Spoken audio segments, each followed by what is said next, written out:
If you compare with the bullish sign turning to bearish sign and the bearish sign stays on bearish sign, typically the bullish sign turning to bearish sign, the selling pressure is a little bit harder than the bearish sign keeps being bearish sign. So, the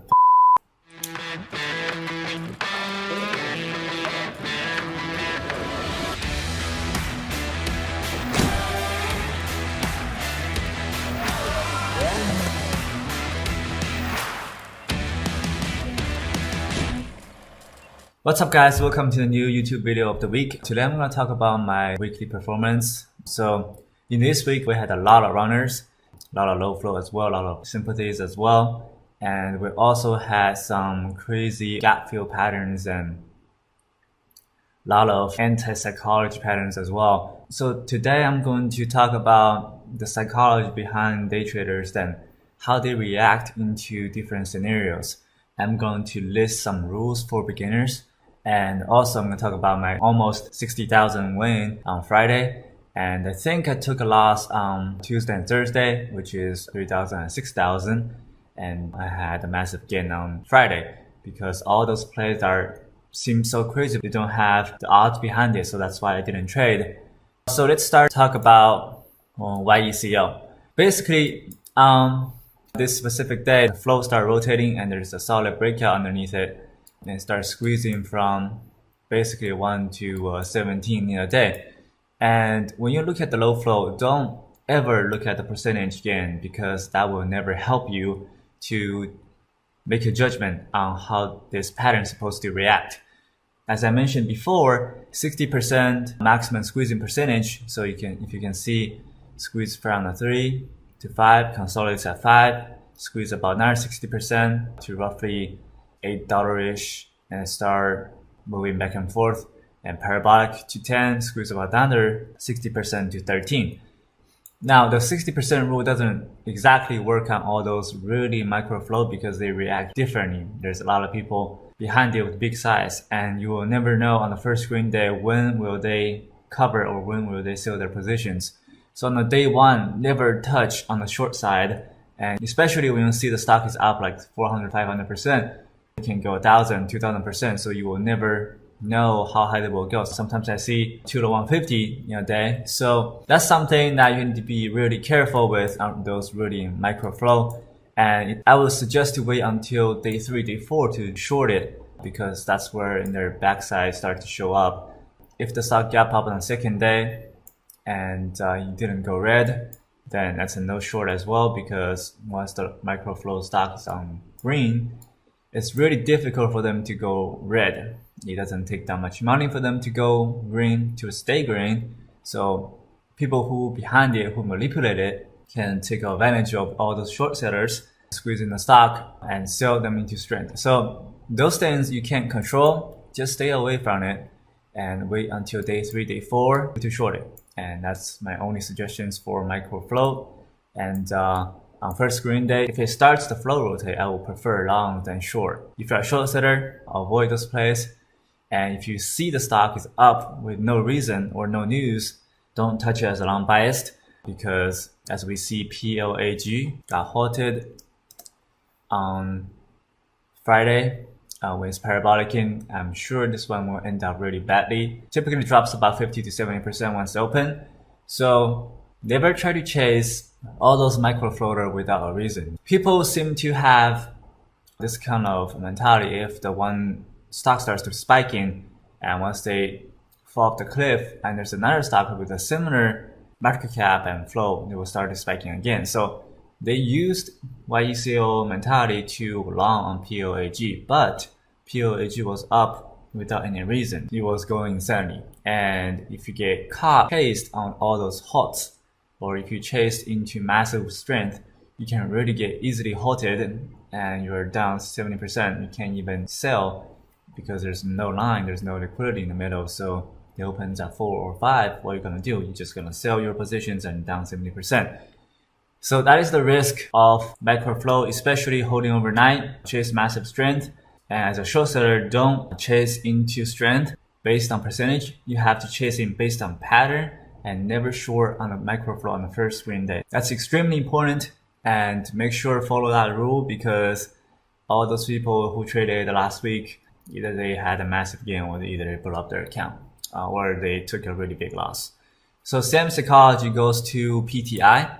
So PTI had a huge jackpot, which is like 300-400%. The volume traded on pre-market is insane. It was traded 10 million in pre-market, so that's considered a little bit too much volume for me. I think I shorted in the 630 and covered in the 680s as soon as I see the strength. Good thing I didn't trade the entire day. After that loss, I think it was down 6,000. I think I shorted 10K.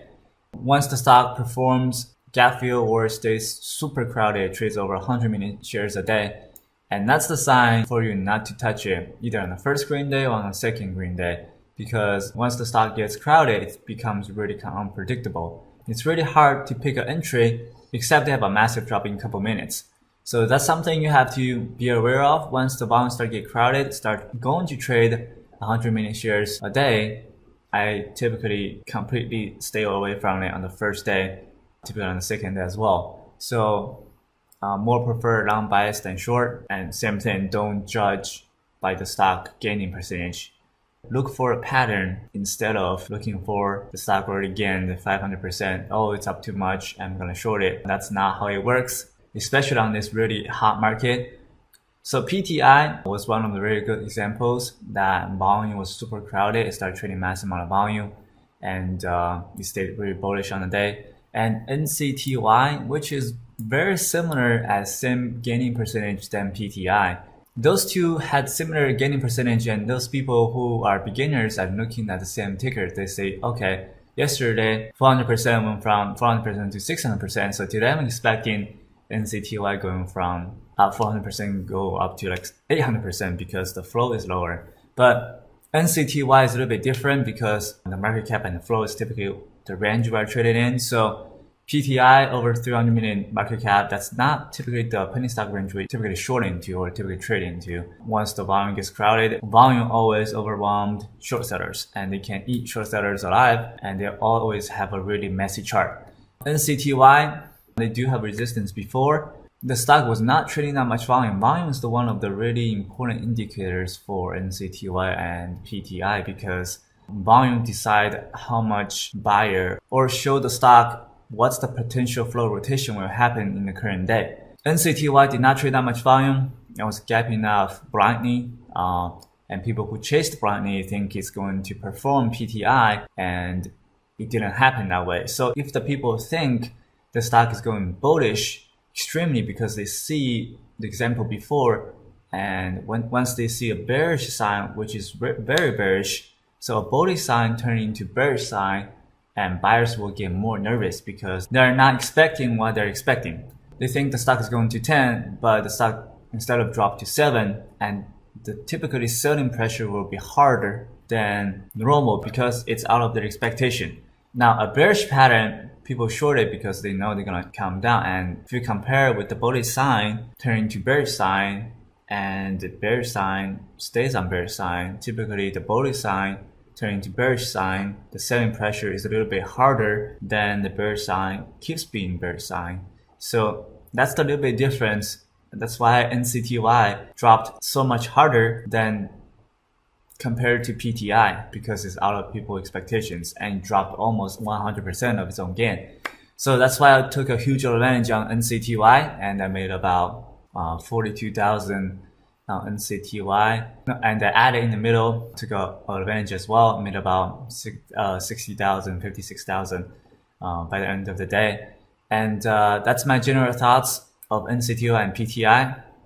Now let's talk about Sympathy plays. So Sympathy plays, they're up without reason because they have the same sector, which is all Chinese stocks. So people who see the Chinese stock is going up, they always think, okay, CCCL is also a Chinese stock, and because I'm too late on YECL, so I'm going to chase CCCL. That's why all those same sector stock spike at the same time, and they also follow each other as well. So Sympathy play typically drops harder, and they don't have a reason for it to spike because they don't have the news. So when they start losing its momentum, it drops about 100% of its own gain. So into the next week, they already formed a huge amount of resistance on Thursday and Friday, there's going to be a lot of bounce short opportunities that can basically give you 20% to 30% gain in one trade. So that is all my thoughts about sympathy plays, typically anti-psychology on PTI and CTY, if you understand what I just explained.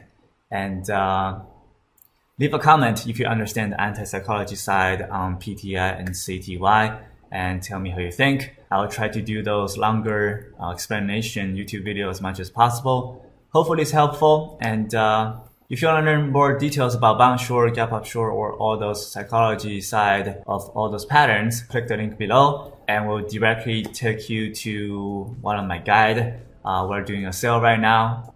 I typically don't do sale because this week was my birthday, so it will give you a 20%, 30% off. Make sure to grab the chance and check it out. Thank you very much, and you guys have a great day.